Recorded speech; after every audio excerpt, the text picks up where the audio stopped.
Ya banyak yang ngeledekin, banyak yang bully. Kamu masih kecil udah lumpuh gitu kan. Masa depanmu seperti apa? Ini juga berat. Setahun nggak bisa jalan, Mas. Terus sekarang nggak sekolah, nggak ada aktivitas.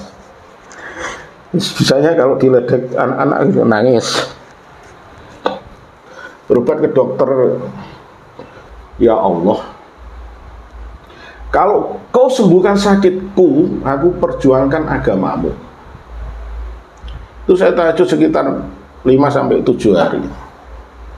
Akhirnya kaki itu ringan, kayak seolah-olah itu mau bergerak sendiri. Saya coba berdiri, selama setahun tuh berdiri nggak bisa, ini harus diangkat. Ini demi Allah, ini kisah nyata saya, kisah nyata. Terus bisa berdiri, gemeter Mas, setahun. Ya Allah, makasih ya Allah, saya bisa berdiri lagi. Makasih ya Tuhanku, ya Allah.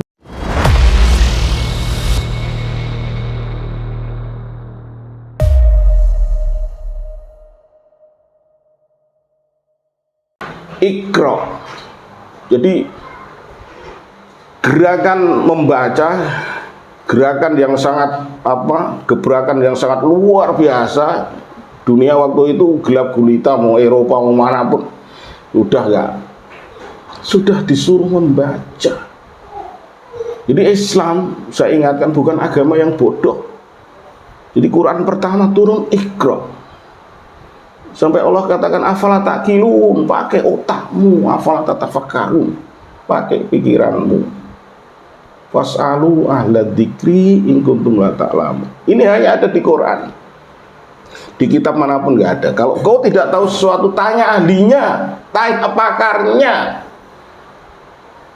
Itu umat Islam cerdas semua. Terus mohon maaf ya, Rasulullah itu buta huruf. Buta hurufnya Rasulullah ini suatu mukjizat. Kenapa? Karena profesor, doktor, pakar-pakar yang ahli mau mengorek kelemahan Islam, kelemahan Al-Quran, mereka nggak nemu. Dan Rasulullah murni buta huruf, nggak ada campur tangan dari Rasulullah Al-Quran ini. Allah katakan inna nahnu nazzalna dzikra wa inna lahu lahafidun. Aku yang turunkan Al-Quran, aku yang menjaganya.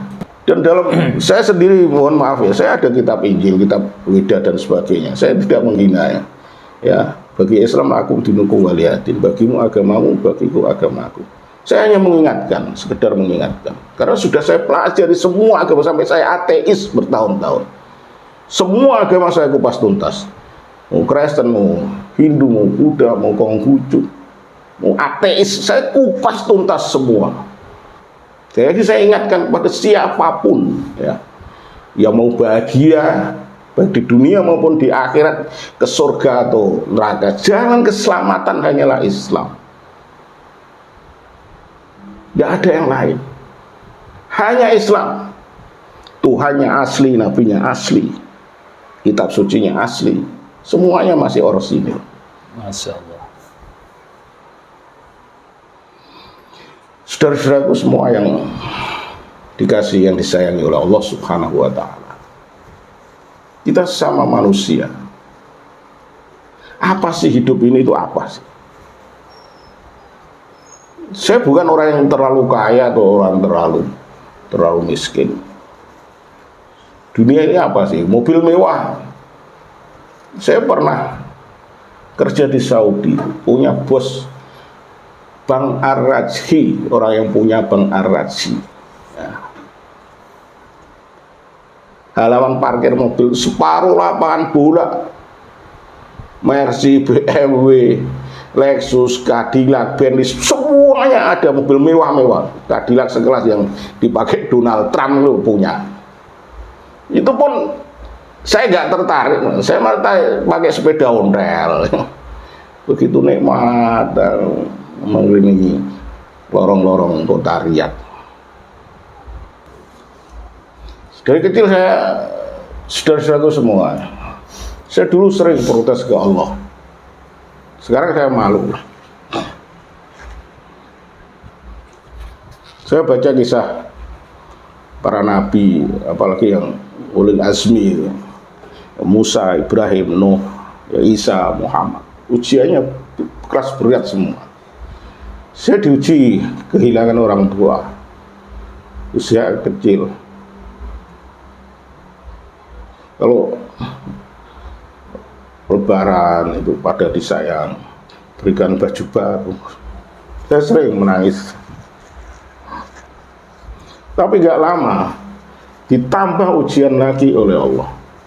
Ibu saya seorang janda, saya kakak beradik, 2 bersaudara. Ibu saya pedagang sukses waktu itu. Bapak saya warisannya banyak. Kirim oleh Allah duda banyak anak, menikah dengan banyak anak. Terus saya tidak dirawat oleh ibu saya dilupakan oleh ibu saya. Merawat anak-anak yatim, anaknya duda itu. Terus gak lama punya anak lagi. Saya udah ditinggalkan sama ibu saya. Saya sering protes. Tapi saya juga sering kasihan, sering bantu. Ibu saya pedagang. Saya waktu sekolah madrasah kelas 1, kelas 2 itu pulang jam 9, jam 10 udah pulang kalau dulu. Kalau sekarang kan jam 1, jam 2 baru pulang. Ya kan? Pulang jam 9 ikut bantu dagang. Nah, itu kemuliaan ibu saya itu setiap ada orang yang minta-minta, ada yang ngemis, itu dikasihkan lewat tangan saya. Ini nang kasihkan sama orang yang minta-minta, kasihkan sama orang miskin, bantu mereka. Orang yang nggak punya, berat hidupnya, tolong mereka. Itu terngiang-ngiang Mas, mungkin sampai mati saya. Kan? Terngiang-ngiang terus bantu orang-orang lemah. Dan ketika saya pernah ditipu sama kiai itu, saya kan jualan kebun, jualan sawah, buat usaha, jalan dan sebagainya, ya kan. Saya sering dalam kondisi saya, mohon maaf ya, waktu ateis ya, waktu jadi preman ya, saya sering nolong orang, sering bantu orang. Jadi misalnya minuman keras, ya kan. Satu kamar teman-teman saya pada ngambil, nggak beli minuman keras, sodako minuman keras, ya kan. Judi saya modali, teman-teman saya judi nggak punya modal, saya modali. Saya sering berbagi, mungkin saya sampai mati dan saya tularkan dengan siapapun. Buat berbagi itu saya sudah merasakan suatu lapang dada, terus punya problem banyak, seolah-olah nggak ada problem, Allah yang atasi. Orang yang gemar berbagi itu nikmat hidupnya ini, walaupun kondisi sederhana dan sebagainya. Saya merasakan sendiri, maka saya ngajak kepada siapapun. Nah, setelah saya tobat saya terinspirasi dengan sahabat Salman Al-Farisi, sahabat dari Persia, seorang penyembah api yang digadang-gadang oleh bapaknya tokoh masyarakat untuk mengabdi ke api. Suatu saat beliau suruh jaga kebun, terus melihat ada gereja kok bagus, dia tertarik, terus kok banyak yang tokoh-tokoh gereja itu Kristen itu banyak yang mengambil perpuluhan buat seenaknya sendiri dan sebagainya. Terus dia tanya-tanya, terus singkatnya dia nanti ada seorang nabi yang dari Mekah ke Madinah, kalau kamu ingin ketemu nanti kamu usahakan ke sana. Terus beliau jadi budak di sana, dijual dan sebagainya. Perjuangan berapa hidayahnya sangat berat dan mengerikan. Dan saya merasakan hal seperti itu. Saya mendapatkan hidayah yang juga gak mudah, kan? Beliau juga dalam kisahnya pernah ada orang yang mau dihukum mati dan masih banyak urusan tidak ditangguhkan sehari atau 2 hari. Dan Salman Al-Farisi berani menjadi penangguhnya, siap ganti mati. Itu kedermawanan yang luar biasa. Yang kisah yang terkenal, yang kisah waktu perang Khandaq, perang bikin parit itu. Nah, itu zaman Rasulullah waktu itu di sana belum ada, itu ide yang sangat brilian. Orang-orang kafir susah payah. Nah, kenapa saya banyak teman-teman saya ada komunitas percasi catur, saya pelatih dan pembina anak-anak. Jadi pun saya melatih mereka dengan gratis tanpa bayaran. Bahkan kalau saya makan apa juga anak-anak juga saya belikan. Begitu seterusnya sampai sekarang, mungkin sampai saya mati, saya selalu berbagi. Dan mohon maaf, ini Salman Al Farisi dan teman-teman saya memanggil King Salman, akhirnya jadi keterusan King Salman. Panggilannya ya. Nah, panggilan King Salman tidak menyinggung Raja Salman. Semoga Raja Salman tahu dan mau membantu gerakan kami. Jadi gerakan kami murni membantu orang-orang yang lemah, yang miskin, yang bodoh, yang terbelakang, yang nggak mutu, yang koruptor perlu kita bantu. Kasihan sebetulnya koruptor. Mereka sudah pengen kaya, terus mati dan haba mansur, sia-sia hartanya, sia-sia anak istrinya dikasih makanan yang haram. Tolonglah koruptor berhenti dan ayo kita sama-sama berbagi. Kita mengharapkan fid dunya hasanah wa fil akhirah dengan cara berbagi. Siapapun itu, Pak Jokowi sekalipun, mohon maaf ya, Pak Jokowi, mari sama-sama berbagi. Para menteri, duta, semuanya sampai RT RW dengan cara berbagi. Demi Allah, nggak ada yang kelaparan, nggak ada yang sekolah, nggak ada biayanya, nggak ada yang menderita di negeri ini. Nggak usah kisruh-kisruh soal politik radikal, nggak ada gunanya. Umat Islam itu umat yang paling ngalah dan ngalah. Nggak ada umat Islam dicurigai radikal itu pembohongan yang terbesar. Tolong hentikan, rangkul semua elemen masyarakat, ajak bicara yang baik-baik. Intinya mari kita berbagi. Demi Allah, saya merasakan sendiri, demi Allah ya, misalnya nasi satu piring atau satu puncuk ini buat saya dan nggak ada lagi, ada yang minta saya kasihkan dan saya rela lapar untuk mereka, untuk saudara-saudara kita. Saya membuat program dakwah on the road, semoga banyak yang membantu. Bahkan mobil saya jual satu untuk membantu saudara-saudara kita yang hutang dijerat rentenir, yang anaknya nggak sekolah. Kalau bedah rumah saya membantu sedikit-sedikit. Kemampuan saya, kapasitas saya biayai sendiri. Yang paling banyak itu saya mau buat program rumah makan bayar seikhlasnya, atau saya kasih murah untuk membantu masyarakat Indonesia yang memang masih banyak yang kekurangan, masih banyak yang menjerit, apalagi saat-saat ini seperti langkanya minyak goreng. Kasihan, rebutan minyak goreng. Merdeka sudah 76 tahun, minyak goreng rebutan, kedelai langka. Ini kalau bisa itu nanti presiden berikutnya atau Pak Jokowi ini semoga mendengar lah. Stop here produk-produk asing.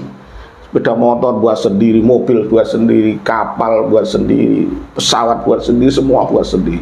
Demi Allah, saya udah tua ini ya, kalau diajari buat pesawat terbang, ini bukan mengadi-ngadi. Demi Allah, buat pesawat terbang sampai jadi pilotnya sendiri. Setahun nggak bisa, 2 tahun nggak bisa, 3 tahun diajari buat pesawat terbang sampai bisa menerbangkan sendiri. Karena mohon maaf ya, wah otaknya orang Jepang hebat-hebat, otaknya orang Jerman hebat, Yahudi hebat-hebat. Nah, Yahudi itu setiap hari itu sains teknologi. Kalau umat Islam, ada yang tahlil nggak tahlil geger, ada yang kunut nggak kunut geger. Sains, belajar sains, edukasi sains, sekolah-sekolah itu sains. Pertanian dibikin teknologi, semua bikin teknologi. Saya yakin nggak usah nunggu 50 tahun, 5 tahun, 10 tahun sudah kelihatan hasilnya. Demi Allah, otak kita itu ya dibikin oleh Allah. Mau Jepang, mau Amerika, mau Yahudi, mau manapun sama. Kita diberi oleh Allah itu 14 juta sel otak.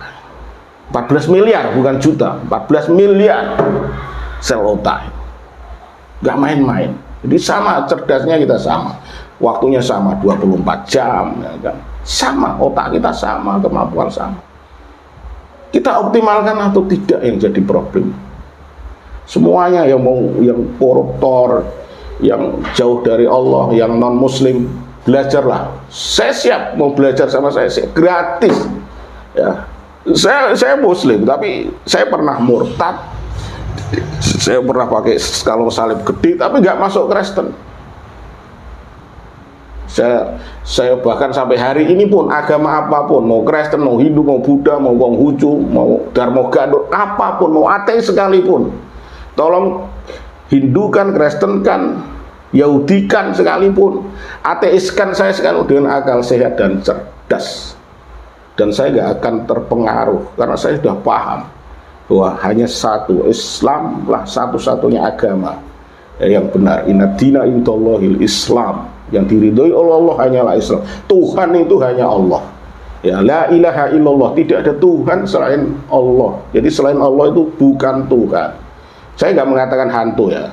Ingat-ingat dulu semua, jangan tersinggung. Ya, agama apapun silahkan jangan tersinggung. La ilaha illallah, tidak ada Tuhan selain Allah. Dalam surat Toha ayat 14, innani anallah, akulah Allah. Jadi yang mengklaim dirinya Tuhan itu hanya Allah. Bukan klaim-klaim asal-asalan, klaim yang benar, yang pasti. La ilaha illa ana fa'budni, tidak ada Tuhan selain aku, maka sembahlah aku.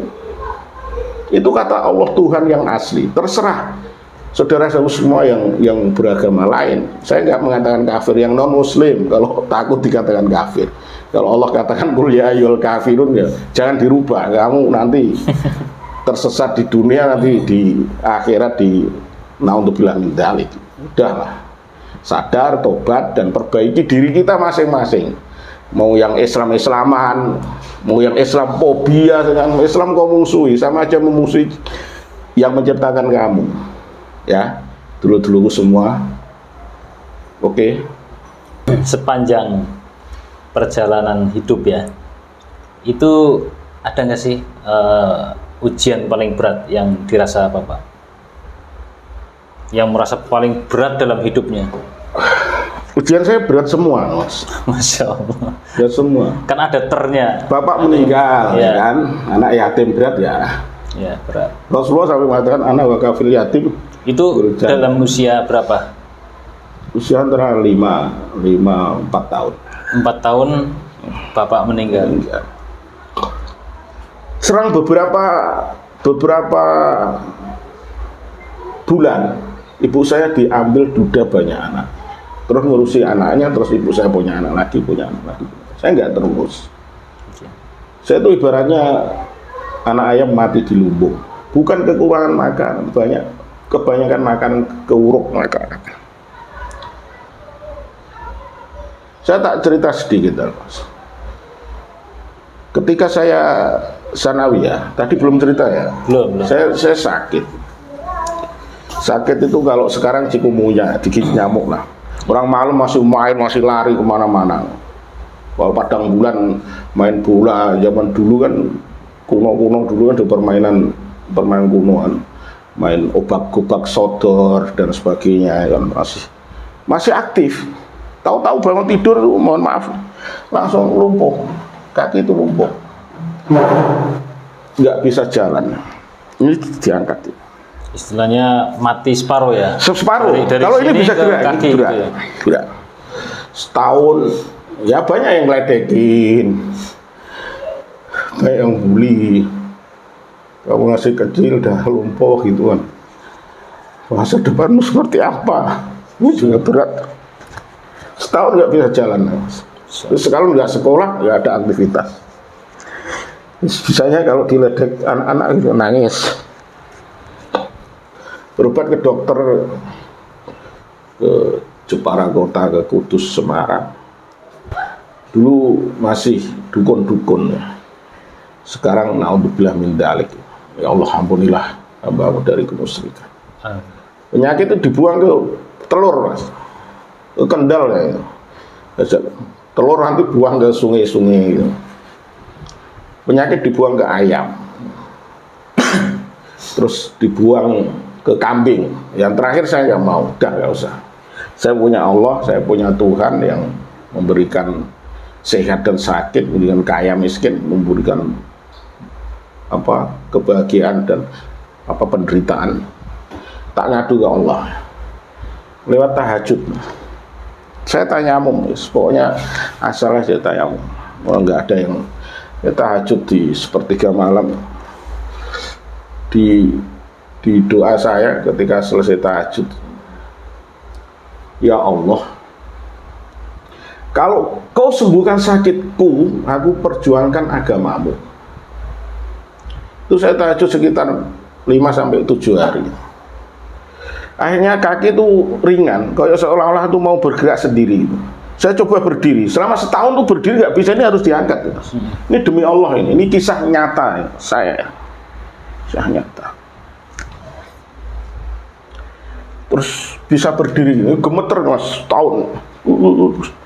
Ya Allah, makasih ya Allah, saya bisa berdiri lagi. Makasih ya Tuhanku, ya Allah, Engkau telah menjadikan kakiku berfungsi lagi. Saya sujud tersungkur sambil menangis. Setelah itu beberapa hari lagi saya bisa lari. Saya ingat janji saya ke Allah, ke Tuhan. Ya Allah, kalau kau sembuhkan sakitku, aku perjuangkan agama.